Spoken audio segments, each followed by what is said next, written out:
दरम्यान चंद्रशेखर बावनकुळे यांनी देखील राहुल गांधींना प्रत्युत्तर दिले।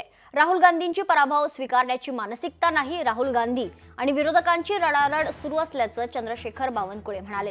लोकशाहीची बदनामी करण्याचा काँग्रेसचा डाव आहे। दिल्लीतील पराभव आधीच खरं तर दिसत आहे, त्यामुळे राहुल गांधींचे नवीन बहाणे सुरू असल्याचा आरोप देखील बावनकुळे यांनी केलाय। सुप्रिया सुळे याच ईव्हीएमवर जिंकल्या, मग राहुल गांधींची नौटंकी का, असा सवाल देखील बावनकुळेंनी उपस्थित केलाय।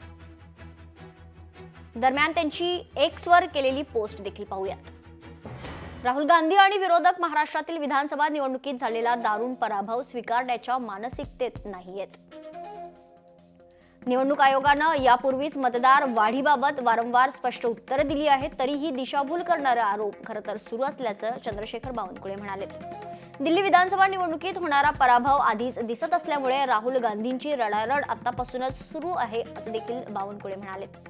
सुप्रियाताई सुळे यांनी मी याच ईव्हीएमवर विजयी झाले असं सांगितलं होतं, पण राहुल गांधी यांना नौटंकी करायची आहे। राहुलजी, लोकशाहीवर विश्वास ठेवा। या देशातील जनतेला आपला खोटारडेपणा आता पुरता कळून चुकला आहे, असा आरोप बावनकुळे यांनी केलाय। लोकशाही मराठी ऐका, पहा, जागरूक रहा।